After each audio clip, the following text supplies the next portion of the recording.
بسم اللہ الرحمن الرحیم۔ اس وقت میں اپنے ضلع ہنگو اور ٹل کے عوام کے لیے اہم مسئلے پر بات کرنا چاہتا ہوں، اور وہ اہم مسئلہ جو ہر کسی کے دل و دماغ میں ضرور آیا ہوگا، اور وہ اہم مسئلہ ہے سڑک کا مسئلہ۔ یعنی میں بات کر رہا ہوں سرزئی سے ہنگو روڈ کا سڑک۔ اگر آپ نے کبھی کوہاٹ اور پشاور کا سفر کیا ہو تو آپ لوگ ضرور اس مسئلے سے دوچار ہوں گے اور اس مسئلے سے پریشان بھی ہوتے ہوں گے، لیکن آج ہم اس مسئلے کو اٹھا کے ایک بار پھر عوام کے سامنے لائیں گے۔ تو ناظرین، جس سڑک کے بارے میں ہم بات کر رہے ہیں یہ کوئی عام سی سڑک نہیں ہے، بلکہ یہ ہمارے کرپٹ اور بے ضمیر پولیٹیشین کے لیے ایک ووٹ بینک کی حیثیت رکھتا ہے۔ یعنی انتخابات کے دوران ہمارے پولیٹیشین اس سڑک کو ایز اے ووٹ بینک استعمال کر کے بعد میں اس کو کچرے میں پھینک دیتے ہیں، لیکن اب ہم نے یہ فیصلہ کر لیا ہے کہ اس سڑک کو اب اٹھا کے دوبارہ ان بے ضمیر اور کرپٹ پولیٹیشین کی منہ پر ماریں گے۔ اس طرح اگر اس طرح کی تاریخی کنسٹرکشن پر بات کی جائے تو جس طرح سب سے پہلے میں نے آپ کو کہا کہ یہ سڑک ہمیشہ ہمارے پولیٹیشین کے ہاتھوں ایز اے ووٹ بینک استعمال ہوا ہے۔ وہ کس طرح، میں آپ لوگوں کو سمجھاتا ہوں کہ وہ کس طرح ہوا ہے۔ 20 اکتوبر 2021 کو ہمارے سابق ایم ایل اے یعنی حاجی خیلزمان مرحوم کے آفیشیل فیس بک پیج سے ایک پوسٹ شائع ہوتا ہے جس میں وہ بڑی خوشخبریاں دیتا ہے، اور اس میں وہ کہتا ہے کہ انتظار کی گھڑیاں ختم، ہنگو ٹو سرزئی روڈ وائڈنگ، توسیع اور امپروومنٹ۔ لیکن اس کے بعد یہ وائڈنگ، یہ توسیع، یہ امپروومنٹ کبھی نہیں ہوا اور روڈ ابھی تک اس حال میں پڑا ہے۔ پھر دوبارہ 18 جون 2021 کو دوبارہ ان کے آفیشیل فیس بک پیج سے دوبارہ پوسٹ شائع ہوتا ہے اور دوبارہ عوام کے سامنے بڑی خوشخبریاں رکھی جاتی ہیں، لیکن اب دوبارہ ان کے ساتھ یہی پرینک ہوتا ہے۔ اب ان کے لیے فنڈ جاری کیا گیا، انہوں نے نکالا اور نہیں نکالا، لیکن اس روڈ پر کوئی کام نہیں ہوا ہے۔ یہ ان کی نااہلی ہے یا کرپشن کی داستان؟ اس کا جواب آپ لوگوں نے دینا ہے۔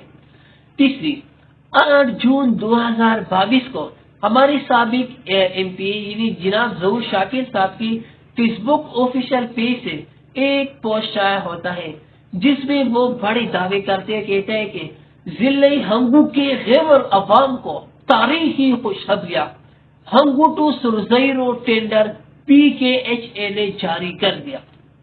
اب یہ PKHA نے جاری کر دیا 8 جون 2021 کو، لیکن 2021 کے بعد اس سڑک پر کوئی کام نہیں ہوا۔ اب یہ ٹینڈر جناب ظہور شاکر صاحب، اگر آپ نے ان کو خزانے سے نکالا ہے، آپ نے اس پر کوئی کام نہیں کیا، تو پھر یہ آپ کی نااہلی ہے یا آپ کی کرپشن کے؟ اس پر آپ لوگوں نے جواب دینا ہے۔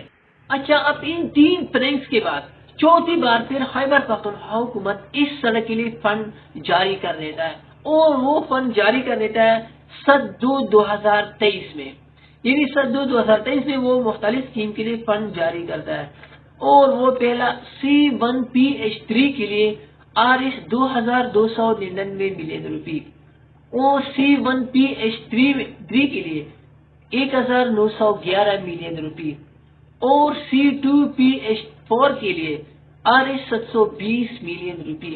اور ان روپے میں ملے اس سڑک پر کتنی روپیہ خرچ ہوئی یہ بھی ظہور شاکر صاحب نے بتانا ہے اور مکمل ڈیٹیل دینا ہے۔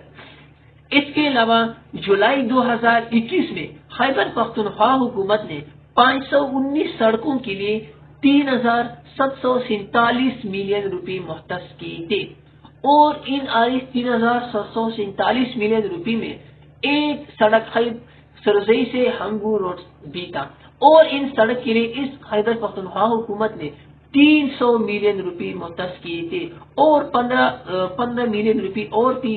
جب ہم اس کو ایڈ کرتے ہیں تو یہ ٹوٹل تقریباً 315 ملین روپے بنتے ہیں، یعنی RS 315 ملین روپے تقریباً 31.5 کروڑ روپے بنتے ہیں۔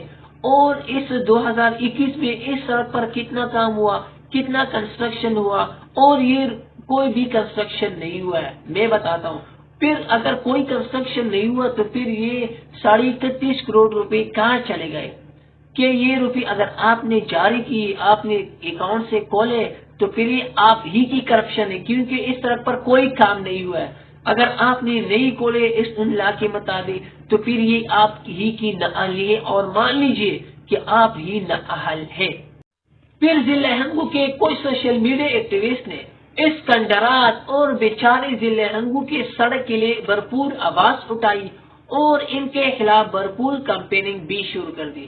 لیکن جب بھی یہ کمپیننگ زور پکڑتی ہے، لوگوں کا مطالبہ سامنے آتا ہے، تو پھر ان لوگوں کا ملاقات ہوتا ہے اس وقت کی ایم این اے اور ایم پی اے جو دونوں پی ٹی آئی سے تھے۔ پھر ان ملاقات کے بعد ان لوگوں کا دوستی بڑھ جاتی ہے اس وقت ان کی پولیٹیشین کے ساتھ۔ پھر ان دوستی کے بعد ان کی آواز ہمیشہ کے لیے دب ہی رہ جاتی ہے۔ یہ لوگ کون تھے اور ان کی آواز اچانک کیوں خاموش ہو گئی؟ میں ان لوگوں کا نام نہیں لینا چاہتا اور نہ ان کے بارے میں زیادہ جاننے کی کوشش کروں، کیونکہ سب لوگ اس کے بارے میں جانتے ہوں گے کہ وہ لوگ اچانک کیوں خاموش ہو گئے اور اس مسائل سے کیوں پیچھے ہٹ گئے۔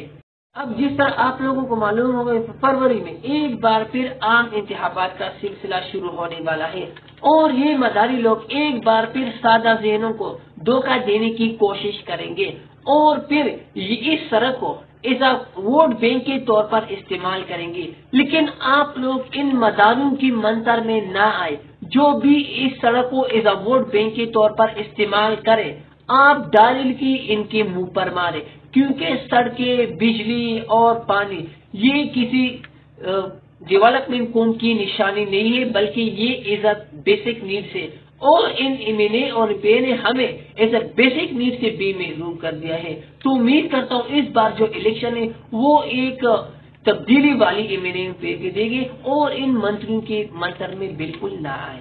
شکریہ۔